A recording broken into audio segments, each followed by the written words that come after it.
నమస్తే, welcome to 99 TV. అమెరికాలో 3 చోట్ల ముస్లిం అభ్యర్థులు గెలవటం ట్రంప్ని రిపబ్లికన్లని కలవరపెడుతుంది. ఒకటి న్యూయార్క్ మేయర్ అయితే 2 రాష్ట్రాల్లో, ఒక రాష్ట్రానికి వర్జీనియాకి లెఫ్టినెంట్ గవర్నర్గా మన మలక్పేట మూలాలున్న, హైదరాబాద్ మలక్పేట మూలాలున్న గజాలా హష్మి గారు, ఆవిడ లెఫ్టినెంట్ గవర్నర్గా గెలిచారు, హైలీ ఎడ్యుకేటెడ్. అండ్ మరో రాష్ట్రంలో కూడా ఒక ముస్లిం అభ్యర్థి డెమోక్రాట్ నుంచి. ఇది రిపబ్లికన్ని బాగా కలవరపెడుతున్నాను. సో దాంతోపాటు ఏంటంటే టైమ్ అండ్ అగైన్ మందానికి వ్యతిరేకంగా చాలా బలంగా ప్రాపగేట్ చేసి 23 మంది బిలియనరీల్ని రంగంలోకి దింపినా సరే ఆయన నెగ్గుకొచ్చాడు. 33 ఏళ్ళు ఇప్పుడు. అతనికి భారతీయ మూలాలు ఉన్నాయి. అతని తల్లి మీరా నాయర్, ప్రముఖ రచయిత్రి, జర్నలిస్ట్ కూడా. ఏంటంటే అమెరికా సమాజంలో ఏమైనా మార్పులు చోటు చేసుకుంటున్నాయా? డెమోక్రాట్లు నిజంగానే వాళ్ళ అభ్యర్థులను దింపారా, లేకపోతే లెఫ్టిస్ట్ ఇస్లామిక్ ఫండమెంటలిస్టిక్ గ్రూపులతో కలిసి ఆడుతున్న వ్యవహారమా అనే అనుమానాలు అయితే వ్యక్తం అవుతున్నాయి. ఈ అంశం మీద సమగ్రంగా విశ్లేషించడానికి మనతో ఉన్నారు ఇండియన్ యూనియన్ ముస్లిం లీగ్ ఏపీ రాష్ట్ర శాఖ అధ్యక్షులు, అలాగే ఏపీ హైకోర్టు సీనియర్ న్యాయవాది కూడా అయిన బషీర్ అహ్మద్ గారు. నమస్తే బషీర్ అహ్మద్ గారు. నమస్తే. చూశారు కదా అమెరికాలో గడిచిన వారం జరిగిన పరిణామాలు. దగ్గర 23 మంది బిలియనీర్లు, 100 మంది మిలియనీర్లు రంగంలోకి దిగారు మందానిని ఓడించడానికి. చాలా డబ్బు ఖర్చు పెట్టారు. అయితే మందాని మన భారతీయ మూలాలు ఉన్నవాడు కదా, అందుకని మన ఫ్రీబీస్ ఫార్ములా అక్కడ అలాగా వదిలేసరికి దానికి అక్కడ ఓటర్లు ఈల్డ్ అయినట్టు కనిపిస్తోంది. అదొక కారణం. పైగా ఇక్కడ 51% ఏషియన్ జనాభా ఉంది న్యూయార్క్ నగరంలో. ఎలా చూస్తున్నారండి అసలు ఎన్నికలు? ఈయన కావచ్చు, మందాని కావచ్చు, అలాగే ఆమె మనకి గజాలా హష్మి గారు కావచ్చు. వారి అమ్మమ్మ గారు అయితే ఊరైతే హైదరాబాదే, ఆవిడ ఇక్కడే పుట్టారు, హైదరాబాద్లో పుట్టారు. ఇంకొక నగరానికి, ఇంకొక రాష్ట్రానికి గవర్నర్ కూడా. ఏం జరుగుతోంది? డెమోక్రట్లైనా నిజంగా గెలిపిస్తోంది? డెమోక్రట్ల వెనుక ఉన్న ఇస్లామిస్ట్ ఫండమెంటలిస్ట్ గ్రూప్సా, హమాసా? ఎందుకంటే ఇతను హమాస్ ఫండింగ్ చేశాడని కూడా ఇతని మీద అభియోగం మందాని. ఇది మొదటగా క్వశ్చన్ మీరు రైస్ చేస్తూనే ముస్లిమ్స్ గెలిచారు అని చెప్పి అన్నారు. అది నాకు అభ్యంతరకరమైన విషయం. అక్కడ ముస్లిమ్స్ కాదు గెలిచింది, డెమోక్రాటిక్ పార్టీకి సంబంధించిన అభ్యర్థులు గెలిచారు. ఈ గెలిపించింది కూడా ఎవరంటే ఈ డెమోక్రాట్సో, లేకుంటే ఈ పాలస్తీనాకి సంబంధించిన హమాస్ గ్రూపో, లేకుంటే ఇస్లామిక్ ఈ ఫండమెంటలిస్ట్ లో కాకుండా న్యూయార్క్ లో ఉన్న ప్రజలు, వారు ప్రజలు స్పష్టంగా మార్పును కోరుకున్నారు. ఏ విధంగా మార్పును కోరుకున్నారంటే, ఈ ట్రంప్ని కనుక చూసేటట్టయితే ట్రంపరితనంతో రకరకాలైనటువంటి ఆంక్షలు విధించటం, ఒక మానసికమైన స్థిరత్వము లేకుండా ఆయన ఏం మాట్లాడుతున్నాడో, ఏం చేస్తున్నాడో అర్థం కాని పరిస్థితి ఉండటం. అందులో భాగంగానే మన దేశం మీద కూడా ఈ ఆంక్షలు, ఆర్థిక ఆంక్షల్ని, సుంకాలను విధించడానికి కూడా మనం గమనిస్తాం. దీనికి అక్కడ ఉన్న అమెరికాలో ఉన్న ప్రజలు తీవ్రంగా ఈ ట్రంప్ వ్యవహార శైలి పట్ల విసిగిపోయి ఉన్నారు.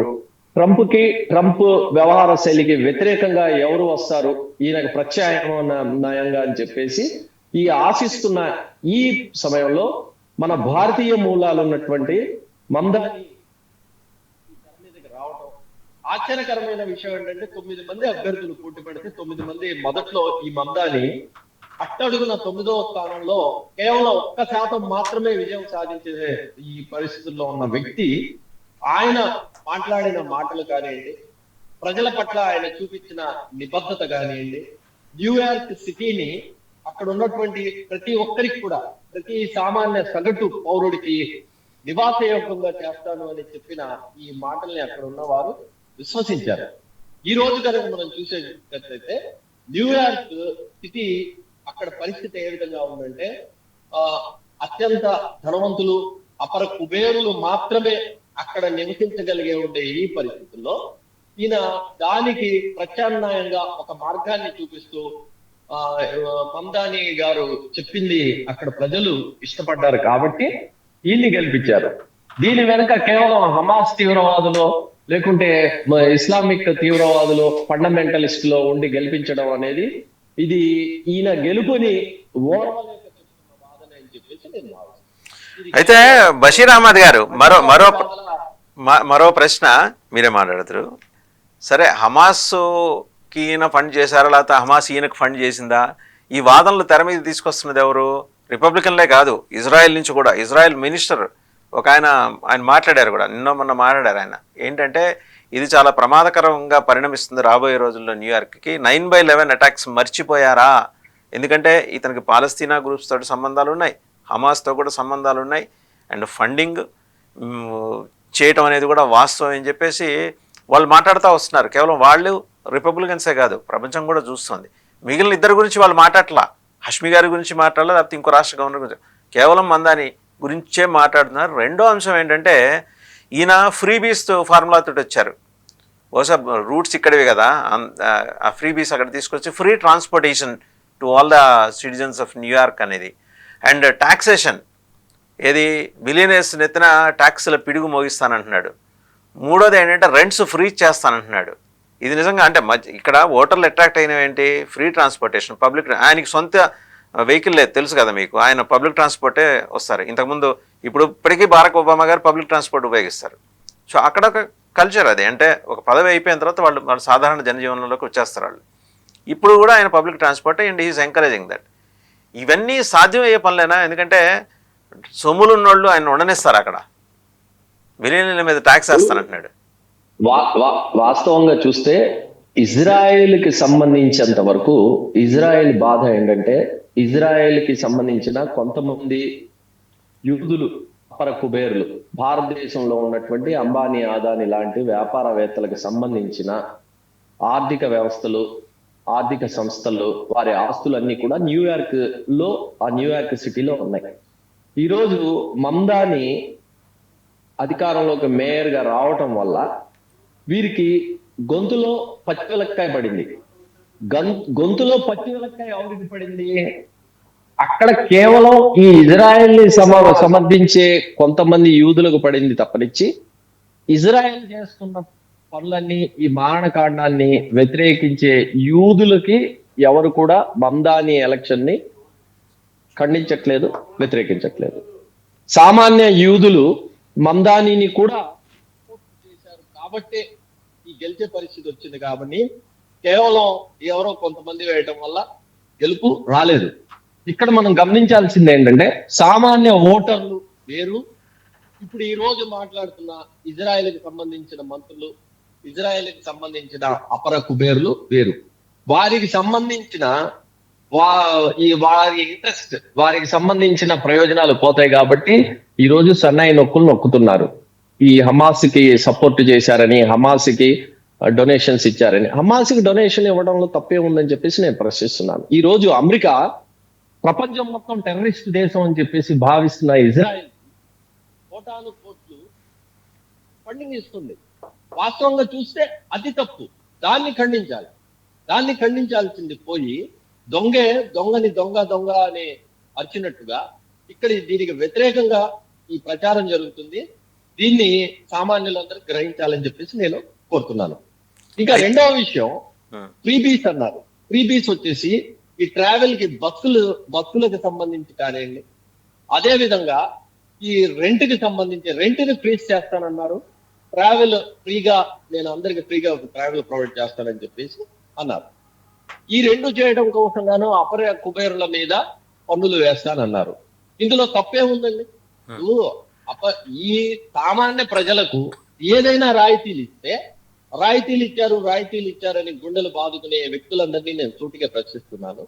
మరి ఈ పారిశ్రామికవేత్తలకి, ఇది కేవలం అమెరికాలోనే కాదు, ఇండియాలో కూడా ఇదే పరిస్థితి. పారిశ్రామికవేత్తలకు కోటాను కోట్లు డబ్బుని ఇస్తూ, వాళ్ళకి డబ్బులు ఇచ్చినప్పుడేమో ప్రోత్సాహకాలు అంటున్నారు, సామాన్య ప్రజలకు ఇస్తేమో అదేమో సబ్సిడీ, ఇదంతా వేస్ట్ అయిపోతుందని చెప్పేసి అంటున్నారు. ఈ భావన మారాలి, ఈ భావన ఖచ్చితంగా మారాలి. ఈ కోటాను కోట్లు సంపాదించి సమాజం పట్ల ఏ విధమైన బాధ్యత లేకుండా వారు అత్యంత విలాసవంతమైన జీవితాన్ని అనుభవిస్తున్న వారి దగ్గర నుంచి ప్రభుత్వము పన్నుల రూపేణ తీసుకుంటే తప్పేముంది? ఖచ్చితంగా తీసుకుని తీరాలి.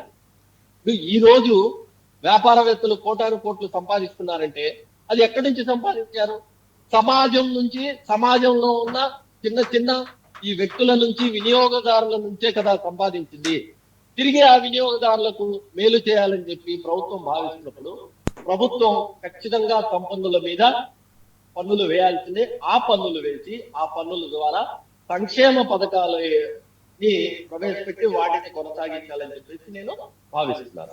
మీకు ఇంకో విషయం కూడా తెలుసు కదా, 23 మంది బిలియనీర్లు అండి. They have spent lot of money and మన కరెన్సీకి వచ్చేప్పటికి అరౌండ్ 200 crores. ఒక నగర మేయర్ ఎన్నిక ఎంత ప్రతిష్టాత్మకంగా మారిందంటే ఆల్మోస్ట్ భారతదేశంలో జరిగే ఎన్నికల వ్యయాన్ని ఆల్మోస్ట్ సరిపోల్చ తగిన విధంగా మారింది. ఒకటి. రెండోది, ఇందాక మీరు మాట అన్నారండి, ఏది హమాస్కి ఫండింగ్ ఇస్తే తప్పేంటని. హమాస్ ఒక ఉగ్రవాద సంస్థ అని మీకు తెలీదా? హమాస్ ఉగ్రవాద సంస్థ అయితే ఇజ్రాయెల్ ఉగ్రవాద దేశం అని మీకు తెలీదా? ఉగ్రవాద దేశానికి అగ్రరాజ్యం ఫండింగ్ ఇస్తున్నప్పుడు అక్కడ ఉన్నటువంటి సుమారుగా 60,000 మంది ఈ పాలస్తీనాకి సంబంధించిన ముసలి వాళ్ళు, ఆడవాళ్ళు, చిన్నపిల్లల్ని చంపేయడానికి జినోసైడ్ చేయడం కోసం గాను అన్ని కోట్ల రూపాయలు ఈ డాలర్లను వెదజల్లినప్పుడు దాన్ని ఎదుర్కోవడం కోసం గాను కనీసంగా ఏదో కొంత మొత్తం హమాస్ ఇవ్వడంలో తప్పేమీ లేదని చెప్పేసి నేను భావిస్తున్నాను. సో ట్రంప్ చేశాడు కాబట్టి అది ఒప్పుకున్నప్పుడు ఇది కూడా ఒప్పుకోవాలంటారు, ఉగ్రవాదులను సపోర్ట్ చేయడం కూడా. మొట్టమొదట ప్రపంచం మొత్తం మీరు చూసేటట్లయితే యునైటెడ్ నేషన్స్ ఆర్గనైజేషన్ కూడా ఇజ్రాయెల్ ని ఒక ఉగ్రవాద దేశం అని చెప్పేసి ప్రకటించింది. మరి యునైటెడ్ నేషన్స్ ఇజ్రాయెల్ ని ఉగ్రవాద దేశం అని ప్రకటించినప్పుడు ఏ నైతిక అర్హతతో ట్రంప్ కానీ లేదా అమెరికా ప్రభుత్వం కానీ ఇజ్రాయెల్ కి కోట్లు సహాయం చేస్తుందని చెప్పేసి నేను ప్రశ్నిస్తున్నాను. ఒక చేత్తో ఉక్రెయిన్ లో జరుగుతున్నది ఇది తప్పు, రష్యా చేస్తున్నది యుద్ధం తప్పు అని చెప్తున్న ఈ ట్రంప్ అదే నోటితో ఇజ్రాయెల్ పాలస్తీనాలో చేస్తున్నది తప్పు, నిస్సహాయుల మీద, అన్నార్థుల మీద ఇలా బాంబులేసి వారిని చంపడం తప్పు అని చెప్పేసి ప్రకటించకపోవడం ఏంటి అనేది నా ప్రశ్న. నైతిక విలువలు అనేవి ఇరువైపులా మనం ఒకే విధంగా పాటించాలి. మన వారికి ఒక ధర్మం, అవతల వారికి ఒక ధర్మం అనేది అది సమధర్మం కాదు, అది సమంజసం కాదని చెప్పేసి నేను భావిస్తున్నాను. బహుశా ఆయనకి మందానికి ఇంత ఓపెన్ గా సపోర్ట్ చేస్తున్న భారతదేశం నుంచి ఒక పార్టీ అధ్యక్షులు మీరే అయి ఉండొచ్చు. ఎందుకంటే ఆయన హమాస్ ఫండింగ్ ని ఇంతవరకు సపోర్ట్ చేసిన వాళ్ళు ఎవరు లేరు ఎక్సెప్ట్ బషీర్ అహ్మద్. ఫండింగ్ ఏ విధంగా వచ్చింది, దేనికి వచ్చింది, అలానే మమ్దాని గారు ఎవరికి ఎందుకోసం చేశారు అనేది ఒకసారి హేతుబద్ధంగా ఆలోచించేటట్టయితే కనీస ఆలోచన ఉన్న ఏ వ్యక్తి అయినా సరే మమ్దానికే సపోర్ట్ చేస్తారని చెప్పేసి నేను భావిస్తాను. అలా కాకుండా ఏదో పక్షపాత ధోరణితో ఆలోచించేటట్టయితే కనుక మమ్దానికి సపోర్ట్ చేయరని చెప్పేసి నా భావన. రేపొద్దున ఇదే మందాని లష్కరే తోయిబా, జైషే మొహమ్మద్లకి సపోర్ట్ చేస్తాం, పాపం వాళ్ళు స్వతంత్రం కోసం పోరాడుతున్నారంటే మీరు సపోర్ట్ చేస్తారా? లష్కరే తోయిబా లేదా ఈ మీరు చెప్తున్న ఈ ఉగ్రవాద సంస్థలు అని చెప్పేసి అది యునైటెడ్ నేషన్స్ ఆర్గనైజేషన్ క్లియర్ గా ప్రకటించింది. ఈ ప్రకటించిన ఈ నేపథ్యంలో మమ్దాని మాట్లాడతాడని చెప్పేసి నేను భావించను. ఒకవేళ ఆయన కనుక అలా మాట్లాడేటట్టయితే దాన్ని నేను తీవ్రంగా ఖండిస్తాను, వ్యతిరేకిస్తాను. అదేవిధంగా ఈ హమాస్ ను, లష్కరే తోయిబాను ఒకే ఘాటను చూడటం సరికాదని చెప్పేసి నేను భావిస్తాను. మరి హౌతీసు, తర్వాత హెజ్బుల్లా, హమాస్, ఈ 3H ఇవన్నీ ఒకటే ఘాటను కట్టాలి కదా. వాళ్ళని కూడా మీరు గౌరవిస్తారా, వాళ్ళిద్దరిని కూడా? హమాస్, హైతీస్ వీరు ఒక నిర్దిష్టమైన లక్ష్య సాధన కోసం వారు పోరాడుతున్నారు. ఏది ప్రపంచ పటం నుంచి ఇజ్రాయిల్ అనే దేశాన్ని తుడిచేయటం కోసమా? అసలు ఇజ్రాయెల్ అనే దేశం ఎక్కడుంది? ఇజ్రాయెల్ అనే దేశము పాలస్తీనాలో ఉన్న పాలస్తీనా వాసుల్ని పట్టుపెట్టి వారు బలవంతంగా వారిని తీసుకొచ్చి అమెరికా, బ్రిటన్, ఈ వెస్టర్న్ కంట్రీస్ తీసుకొచ్చి అక్కడ కూర్చోబెట్టాయి. ఎందుకు కూర్చోబెట్టాయి అనేది కూడా మనందరికీ స్పష్టంగా తెలుసు. అక్కడ అరబ్ కంట్రీస్ లో ఉన్న ఈ ఆయిల్ కోసం, ఆ చమురుని దోచుకోవడం కోసం గాను అమెరికా, దాని మిత్ర దేశాలు ఇజ్రాయెల్ ని విషయాన్ని మనం చూస్తున్నాం. మనం గతంలో చూస్తే మన గాంధీ గారు కానివ్వండి, నెహ్రూ గారు కానివ్వండి, లేదా వాజ్పేయి గారు కానివ్వండి, ఏ టైంలో కూడా ఇజ్రాయెల్ ని సపోర్ట్ చేయలేదు. ఇజ్రాయెల్ ని సపోర్ట్ చేయకుండా పాలస్తీనాని మాత్రమే సపోర్ట్ చేశారు. మరి వాజ్పేయి గారు ఎందుకు సపోర్ట్ చేశారండి? పాలస్తీనాని ఎందుకు సపోర్ట్ చేశారు? ఇజ్రాయెల్ ఎందుకు సపోర్ట్ చేయలేదు? ఇజ్రాయెల్ ఒక ఉగ్రవాద దేశం, అది దేశమే కాదని చెప్పేసి ఎందుకు చెప్పారు? ఇప్పుడు ఈ ప్రభుత్వం మారిన తర్వాత కదా భారతదేశం ఇజ్రాయెల్ ని గుర్తించడం కానీ, ఇజ్రాయెల్ తో దౌత్యపరమైన సంబంధాలు పెట్టుకోవడం కానీ ఇచ్చేస్తుంది. దీన్ని కూడా మనం గమనించాలి. ఇజ్రాయెల్ ని దీంతో పాటు ఇంకొక విషయం కూడా గమనించాలి. 1971 ఆర్ 72 పాకిస్తాన్తో వార్ జరిగినప్పుడు ఇజ్రాయెల్ నుంచి వార్షిప్ను పంపించారు అప్పటి ప్రధానమంత్రి, ఒక మహిళా ప్రధానమంత్రి. మరి అప్పుడు కూడా మనకి సత్సంబంధాలు ఉన్నట్టు అనుకోవాలిగా. అప్పుడు madam Indira Gandhi was our prime minister, అవునా కదా? ఇజ్రాయెల్ నుంచి కాదు, వార్షిప్లే వచ్చినవి ఇండియాకి సపోర్టింగ్ గా రష్యా నుంచి వచ్చాయి తప్పనిచ్చి ఇజ్రాయెల్ నుంచి ఆవిడ ఒక warship, I will share you the information, ఒక వార్షిప్ పంపించారు. The then lady prime minister of Israel. America consent లేకుండా పంపించారు. And they have supported us. America మనకు వ్యతిరేకించింది కదా.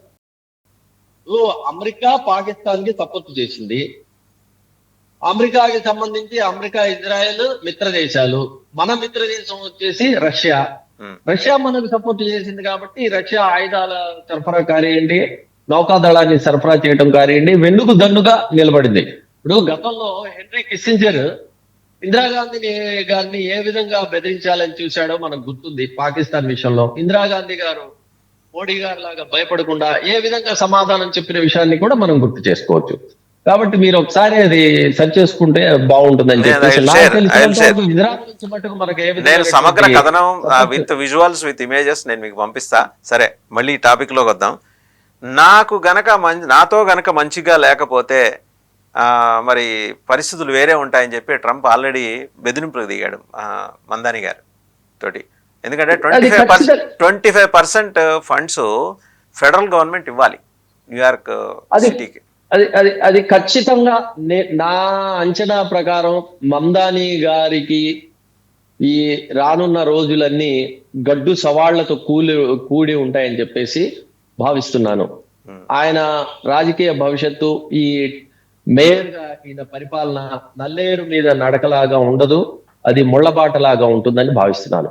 ఇప్పుడు మనం సింపుల్ గా చూసుకుంటే, మనం ఈజీగా పోల్చుకోవాలంటే, మన కేంద్ర ప్రభుత్వం ఏమో బీజేపీకి సంబంధించిన మోడీ ప్రభుత్వం ఉండి, ఢిల్లీలో కేజ్రీవాల్ ప్రభుత్వం ఉన్నప్పుడు కేజ్రీవాల్ ప్రభుత్వాన్ని మోడీ ప్రభుత్వం ఎన్ని విధాలుగా ముప్పతిప్పలు పెట్టిందో, ఎన్ని విధాలుగా ఇబ్బంది పెట్టిందో, చివరికి జైలు కూడా ఎలా పంపించిందో ఏవో కొన్ని కారణాలు పెట్టి, అదే విధమైన పద్ధతి న్యూయార్క్ లో కూడా ఉంటుందని చెప్పేసి నేను భావిస్తున్నాను.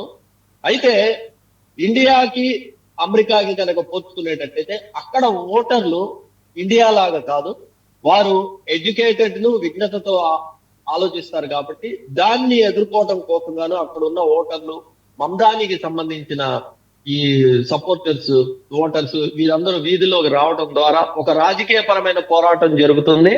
ఈ ప్రజాస్వామ్యయుతమైన పోరాటం జరుగుతుంది. ఈ హక్కులు బాధ్యతలు ఎవరివి ఏంటి, ఈ బడ్జెట్ కేటాయింపు ఎలా జరగాలి అనే దాని మీద కూడా ఒక స్పష్టత వస్తుందని చెప్పేసి నేను భావిస్తున్నాను. వైరుధ్యాలలో నుంచే మనకు కొత్త లోకం లేదా కొత్త విషయాలు పుట్టుకొస్తాయని చెప్పేసి నేను భావిస్తున్నాను.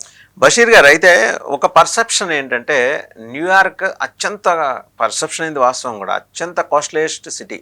ఆయన ఉంటున్న సింగిల్ బెడ్రూమ్ ఫ్లాట్కి $2,300 పర్ మంత్ రెంట్ పే చేస్తున్నారు. ఈ క్రమంలో ఏంటంటే దానికి ముక్కుతాడు వేయటానికి, అలాగే దాన్ని అద్దెల స్థిరీకరణ కోసం అని చెప్పేసి ఫ్రీజ్ చేస్తానంటున్నాడు. జనరల్గా మీరు చూడండి, సంస్కరణలు తీసుకొచ్చినప్పుడు వచ్చే తిరుగుబాటు అంటే ఎక్కడి నుంచో వస్తుంది, అది ఎవరికి తెలియదు, ఏ కార్నర్ నుంచి వస్తుంది, అన్ఎక్స్పెక్టెడ్ కార్నర్స్ నుంచి మనకు ఆ తిరుగుబాటు కనిపిస్తుంది. పివి నరసింహారావు గారు సంస్కరణలు తీసుకొచ్చినప్పుడు ముఖ్యమంత్రిగా ఆయన దించేదాకా ఊరుకోవాలి, 2 ప్రధాన సామాజిక వర్గాలకు మీకు తెలియదు కాదు. అలాగే సంస్కరణల కోసం ఎవరు ప్రయత్నించినా సరే ఇమ్మీడియట్గా వాళ్ళ మీద అటాక్. ఈరోజు అంటే మనం అడ్మినిస్ట్రేటివ్ యాంగిల్లోకి మాట్లాడదు, ఇప్పటిదాకా పొలిటికల్ యాంగిల్ మాట్లాడాం. ఈ మందాని గారు సంస్కరణలు తీసుకొద్దాం అనుకుంటున్నాడు. రెంట్స్ ఫ్రీ చేయడం గొప్ప సంస్కరణ. Free transportation, as rightly said, 100 కోట్లు 1000 కోట్లు ఎగ్గొట్టేసి వన్ టైం సెటిల్మెంట్ కింద ఒక 1000 రూపాయలు బ్యాంకులకు కట్టేవాళ్ళని మనం చూస్తున్నాం. అలాంటి వాళ్ళ దగ్గర నుంచి ఉన్న ఎక్సెస్ మనీని ఇటు తీసుకొచ్చి జనం వెల్ఫేర్ కోసం ఖర్చు పెట్టడం అనేది వీ హ్యావ్ టు వెల్కమ్. ఆయన ఏ దేశ జాతీయుడైనా కానివ్వండి, we have to welcome. But జరగనిస్తారా? ఇప్పుడు నేను అదే మొదట చెప్పింది, ఈయనకు సంబంధించి ఈయన ఫ్యూచర్, ఇప్పుడు ఈయన చేస్తున్న, ఇప్పుడు మీరు చెప్పారు 25% బడ్జెట్ ఫెడరల్ గవర్నమెంట్ నుంచి వస్తుంది అని చెప్పి అన్నారు. ఈ 25% బడ్జెట్ లో బడ్జెట్ కేటాయింపులు దేనికి ఎలా వస్తున్నాయని చెప్పేసి నేను పరిశీలిస్తే ఈ ట్రాన్స్పోర్ట్ కి పైనుంచి డబ్బులు వస్తున్నాయి, ఫెడరల్ గవర్నమెంట్ నుంచి వస్తున్నాయి. అలానే ఈ రెంట్ కి సంబంధించి కూడా సబ్సిడీలు ఇవ్వడం కోసం కూడా వస్తున్నాయి.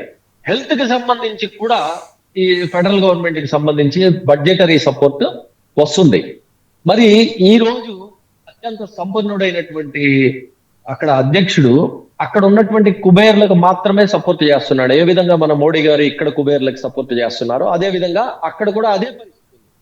కాబట్టి ఇలాంటి పరిస్థితుల్లో మందాని గారికి రానున్న అంతా గడ్డు పరిస్థితి అని చెప్పేసి నేను భావిస్తున్నాను.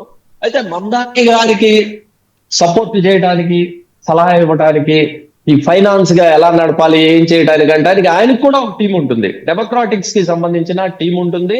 వారు కూడా దీన్ని రాజకీయ పరంగా ఎలా ఎదుర్కోవాలి, అలానే న్యాయబద్ధంగా ఎలా ఎదుర్కోవాలి అనేది కూడా పరిశీలిస్తారు. మీరు చెప్పిన ప్రకారంగా సంస్కరణలు వచ్చినప్పుడు ఈ సంస్కరణలకు సంబంధించి వ్యతిరేకత వస్తుంది, ఉద్యమాలు కూడా వస్తాయి. అయితే ఈ భారతదేశాన్ని అమెరికాని కనుక పోల్చుకునేటట్టయితే అమెరికాలో సంస్కరణల వల్ల లాభపడ్డవారు, లబ్ధి పొందే వారు కూడా కౌంటర్ గా వాళ్ళు ఉద్యమాలు చేసి రోడ్డుకి ఎక్కే పరిస్థితి ఉంటుంది. కాబట్టి అంతిమంగా సంస్కరణలే ఇవి కొనసాగుతాయని, అవే గెలుపు సాధిస్తాయని చెప్పేసి నేను భావిస్తున్నాను. ఇంకొకటి, ఇప్పుడు ట్రంప్ గారి ముందు ఒక ముళ్ళకంపు ఉంది రెడీగా. ఏది మళ్ళీ మిడ్ టర్మ్ పోల్స్కి సంబంధించి అది ఒక పెద్ద ఎక్సర్సైజ్ అమెరికాలో జరుగుతుంది. సో ఆయన ఒక్కడికే కాదు, ఇప్పుడు ఈ లిట్మస్ టెస్ట్ అది జరిగేది రిపబ్లికన్స్కి. బట్ హౌ డెమోక్రటిక్స్ డెమోక్రాట్స్ వాళ్ళు దాన్ని ఏ విధంగా తమకు అనుకూలంగా మలుచుకునే అవకాశం ఉంది. ఎందుకంటే వాళ్ళకంటూ ఒక సరైన ఫేస్ లేడు. పోనీ ఈయనంటే యంగ్స్టర్ తీసుకుందామంటే ఈయన ఎప్పటికీ ఈ cannot become American president since he was not Born in America. So వాళ్ళకి సరైన ఫేస్ లేరు కదా. ఈ యువతల పక్కన్న మత్త గజాన్ని ఎదుర్కోవటం డెమోక్రాట్లకు సాధ్యమేనా? అంటే ఈ నెక్స్ట్ కంటెస్ట్ చేయకపోవచ్చు కానీ కంటెస్ట్ చేయగలిగిన వాళ్ళని ఫీల్డ్ చేయించగలరు కదా. ఈయన చేయడానికి అవకాశం ఉంది 2 టైమ్సే. ట్రంప్ గారి మీద అక్కడ అమెరికాలో విపరీతమైన వ్యతిరేకత ఉంది. ఈ వ్యతిరేకతే వీళ్ళకి డెమోక్రాటిక్స్ కి పనికొస్తుందని చెప్పేసి నేను భావిస్తున్నాను. ఈ ఎన్నికల్లో ఇప్పుడు ఆయనకు సంబంధించి రిపబ్లికన్ పార్టీ ఓడిపోవడం వల్ల, రానున్న ఈ ఎన్నికల్లో కూడా రిపబ్లికన్ పార్టీ ఓడిపోవడం వల్ల ట్రంప్ గారికి ఆయనకు వచ్చే నష్టం ఏం లేదని చెప్పేసి భావిస్తున్నాను. ఎందుకంటే ఆయన 4 సంవత్సరాల ఆయన కాలానికి, ఆయన పదవి కాలం చక్కగా ఆయన ముగించుకుంటాడు. ఎంత ధ్వంసం చేయొచ్చో అంత ధ్వంసం చేసేసి ఆయన వెళ్ళిపోతాడు. ఆయనకు వచ్చే బాధ కానీ ఇబ్బంది కానీ లేదు. కానీ ఇక్కడ చూడాల్సిన విషయం ఏంటంటే ప్రజల ఆలోచన ముఖ్యం. ప్రజల్లో ఈ రోజు ట్రంప్ గారికి చాలా వ్యతిరేకత ఉంది. ట్రంప్ని దించేయాలి, ట్రంప్ని వ్యతిరేకించాలి అనే భావన వచ్చినప్పుడు ట్రంప్కు వ్యతిరేకంగా నిలబడ్డ వ్యక్తి ఎవరు, అది మదగజమా లేకుంటే ఒక చిన్న మూషికమా, చిన్న ఎలుక అనేది చూడరు. ఇక్కడ మెయిన్ ఏంటంటే ఆయన వ్యతిరేకత. ఇప్పుడు గతంలో ఫస్ట్ టైం మోడీ గారు గెలిచినప్పుడు అద్వానీ గారు ఒక మాట అన్నారు, ఇది బీజేపీ గెలుపు కాదు, కాంగ్రెస్ ఓటమి, ఇది మోడీ గెలుపు కాదు, మన్మోహన్ సింగ్ గారి ఓటమి అని చెప్పి అన్న విషయాన్ని మనం గుర్తు చేసుకునేటట్టయితే ఇక్కడ మనం రానున్న రోజుల్లో అది డెమోక్రాట్ల విజయంగా కాకుండా రిపబ్లికన్స్ ఓటమి లాగా మనం చూడొచ్చు. కాబట్టి రానున్న కాలంలో ఖచ్చితంగా ఈ రిపబ్లికన్స్ వారికి సంబంధించిన పార్టీ ఓడిపోతుందని చెప్పేసి నేను భావిస్తున్నాను. Right, thank you very much Basheer గారు. సో చూసాం కదా, బషీర్ అహ్మద్ గారు చాలా నిర్దిష్టంగా చెప్పారు. అక్కడి ప్రజలు, ఆయన ముస్లిమా ఇంకొకటా అని కాదు, అక్కడి ప్రజలు విజ్ఞతతో ఆలోచించి వారికి సమర్థవంతంగా ఖచ్చితంగా న్యాయం చేయగలరు, సరైన పరిపాలన అందించగలరు అనే నమ్మకంతో 33 ఏళ్ల యువకుడు మందానిని వారు మేయర్గా ఎన్నుకున్నారనేది. Thank you very much sir.